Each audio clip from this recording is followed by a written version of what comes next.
Okay भाई लोग, तो ऋतिक रोशन और जूनियर एनटीआर की वॉर 2 का ट्रेलर आ चुका है और इस ट्रेलर को देखने के बाद पहली चीज जो मेरे दिमाग में आई कि भाई they just fuck it up। इतने बड़े दो सुपरस्टार के साथ जो बहुत बड़ी ऑडियंस को केटर करते हैं, नॉर्थ इंडिया से भी एंड साउथ इंडिया से भी, जिनके साथ मिलकर ये भाई क्या ही बवाल पिक्चर बना सकते थे। बट टू बी ऑनेस्ट हक दिए भाई, हक दिए ट्रेलर में ही हक दी। शुरुआत में मैं अपने इस ओपिनियन पे विश्वास नहीं कर पा रहा था कि सच में मुझे ये ट्रेलर बिल्कुल पसंद नहीं आ रहा है, तो मैंने सोचा कि क्यों ना वहां जाके देखा जाए जहां दुनिया के सबसे कुछ गिने चुने होशियार लोग पाए जाते हैं, एलोन भैया के एक्स पे। यूजुअली जब भी मैं रिव्यू बनाता हूं तो कोशिश करता हूं कि मेरे ओपिनियंस पे दूसरों के ओपिनियंस हावी ना हो, मैं जो कह रहा हूं सोनली मेरे ही ओपिनियंस होने चाहिए। और वहां जो मैंने देखा मैं हिल गया देख के। फिर मैंने वहां #war2 डाल के सर्च किया और सारे सर्च रिजल्ट देखने के बाद मुझे पता है कैसा लग रहा था कि भाई वो मुझसे कह रहा हूं कि देख देख, इसे कहते हैं मास्टरपीस, ट्रू सिनेमा, यही है वर्ल्ड का सबसे बड़ा कोलैबोरेशन दो बड़े सुपरस्टार के बीच। भाई अगर तुम इंटरनेट की दुनिया से थोड़ा भी वाकिफ हो तो तुम यूं समझ जाओगे it's just a PR game. एक बार वो कह सकते हैं कि हाँ बहुत लोगों को पसंद आ गई होगी, कौन सी बड़ी बात है। लेकिन भाई जहां तक मैं स्क्रॉल कर रहा हूँ किसी की तारीफें खत्म ही नहीं हो रही है। कोई एक फ्रेम की तारीफ कर रहा है, कोई भाई जूनियर एनटीआर के लुक्स की तारीफ कर रहा है, कोई ओवरऑल ट्रेलर की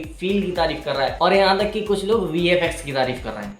सीरियसली, जैसे दावीयू का ये ट्वीट देखो, भाई साहब ने बहुत ही लंबा लिखा है, मैंने पूरा नहीं पढ़ा, लेकिन ऊपर का ही पढ़ के समझ लिया कि भैया को मास्टरपीस लग रही है पिक्चर। एंड वाई उन्होंने एग्जांपल के लिए एक फ्रेम भी ऐड कर दिया कि इसको देखो, ये बताता है कि क्यों जूनियर एनटीआर ने इस पिक्चर को चूज किया। But bro what I think virus spy universe is just stuck in a template, जहां वो ट्राई कर रहे हैं वॉर 1 के स्टोरी स्ट्रक्चर को रिक्रिएट करने का, जिसमें धोखेबाजी है, मिसअंडरस्टैंडिंग है, पेट्रियोटिज्म है, दोस्ती है, और दो चार तुमको याद आ रहे हैं तो added by yourself. But still इन सब बातों के पीछे भी हीरो अच्छा ही करना चाहता है, जिसका बैरली उस देश की सरकार को पता है, उसके दोस्तों को पता है, या वहां के ऑफिशियल्स को पता है। क्योंकि आप एक सीन में देखोगे कर्नल लूथरा कबीर के मुंह पे थूकता है, जिससे इतना क्लियर हो जाता है कबीर किसी ऐसे मिशन पे है जिसका सबको नहीं पता। जैसे कि वॉर 1 में हुआ था कि सबको लग रहा था कि कबीर गलत है, लेकिन एट द एंड सबको बाद में पता चलता है कि कबीर गलत नहीं है, वो सही कर रहा है, लेकिन उसका बस तरीका गलत है। एंड आई एम श्योर कि यहाँ भी ऐसा ही होगा, क्योंकि कम ऑन, अपना हीरो कभी गलत नहीं होता। टू बी ऑनेस्ट ट्रेलर के बेसिस पे किसी भी पिक्चर की कहानी को जज नहीं किया जा सकता, लेकिन वॉर फ्रेंचाइजी की यूएसपी भी तो उसकी कहानी नहीं है, वो अपनी पिक्चर को कमाल के हाई ऑक्टेन एक्शन के लिए बेचते हैं, जिसमें वीएफएक्स का काफी बड़ा रोल होता है। एंड सीरियसली वो अच्छा नहीं लग रहा है। और ये भी कोई बड़ी बात नहीं है कि किसी पिक्चर का वीएफएक्स खराब है, बहुत सी पिक्चरें होती हैं जिनका वीएफएक्स अच्छा नहीं होता, स्पेशली इंडिया जहां most of the picture mediocre VFX के साथ बनती है। But this is absolute art के रियल लोकेशंस पे शूट किए हुए सीन्स भी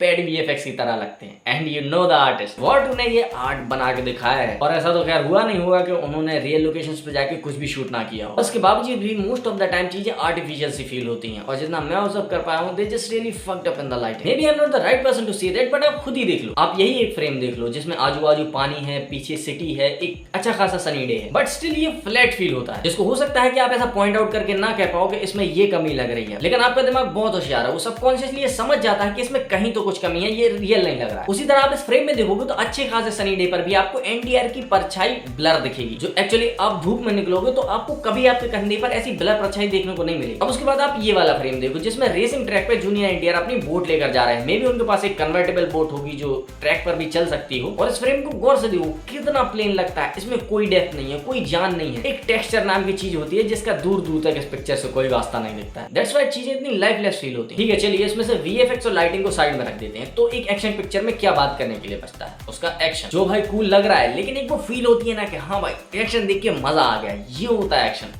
वो वाली फील मिसिंग है। आप इस वीडियो के बाद वॉर 1 का ट्रेलर देखना, उसका एक्शन देखना, उसका बाइक चेस, उसका कार चेस, उसके हैंड टू हैंड कॉम्बैट्स कितने कूल लगते हैं भाई, मजा आता है देख के। उस टाइम पे जब ये पिक्चर आई थी तो मैं बहुत एक्साइटेड था, बहुत मजा आ रहा था देख के कि भाई एक्शन ऐसा होना चाहिए। और ध्यान दो कि वो पिक्चर आज से 5 या 6 साल पहले आई थी, बट स्टिल उसने इतना बेहतरीन एक्शन दिखाया था, and war 2 not even close of that action. और पता है मैं वायरएफ की स्पाई यूनिवर्स की मूवीज को एक टेम्पलेट पे बनी हुई मूवीज क्यों कहता हूँ, क्योंकि आप क्रेडिट्स नहीं पढ़ोगे ना तो आपको रत्ती भर भी अंदाजा नहीं लगेगा कि सिद्धार्थ आनंद की जगह इस पिक्चर को आयन मुखर्जी डायरेक्ट कर रहे हैं। हर डायरेक्टर का अपना एक सिग्नेचर स्टाइल होता है, बट वायरएफ की स्पाई यूनिवर्स की मूवीज में आपको वो सब देखने को नहीं मिलेगा। It just a set template, आपको ऐसी ही पिक्चर देखने को मिलेगी चाहे कोई भी बना। अब ऐसा भी नहीं है कि ट्रेलर में कुछ भी अच्छा नहीं था। ऋतिक रोशन के बगल में जब आप उस वुल्फ को देखो तो वो काफी रियलिस्टिक सी फील देगा, वहां दिखता है कि हाँ भाई उन्होंने अच्छे से काम किया है सीजीआई। और उसी टाइम का पूरा सामुराई वाला फाइट सीक्वेंस जो देखने में लगता है कि हाँ उन्होंने रियल में शूट किया होगा, इसमें भाई कोई वीएफएक्स सीजीआई नहीं होगा। एंड ऑल्सो ऋतिक रोशन के लुक्स हमेशा की तरह कमाल के हैं। जूनियर एनटीआर भी दिख रहा है भाई, बहुत सारा वेट लूज किया है उन्होंने, इतना लीन मैंने आज से पहले शायद किसी पिक्चर में नहीं देखा, जिसे देख के लगता है कि भाई बंदे ने अपने कैरेक्टर को सीरियसली लिया है, उसके ऊपर मेहनत की है, बट ओवरऑल ट्रेलर में मुझे ऐसा कुछ देखने को नहीं मिला जिससे मैं कह सकूं कि भाई अब मैं इस पिक्चर के लिए एक्साइटेड हूँ। और भाई पिक्चर में कन्विक्शन तो इतना दिख रहा है कि जूनियर एनटीआर के प्रेजेंस में स्पेशल फील नहीं होती। हो सकता है कि पिक्चर का थिएटर एक्सपीरियंस कमाल का निकले और इसकी कहानी एक्सेप्शनली गुड हो,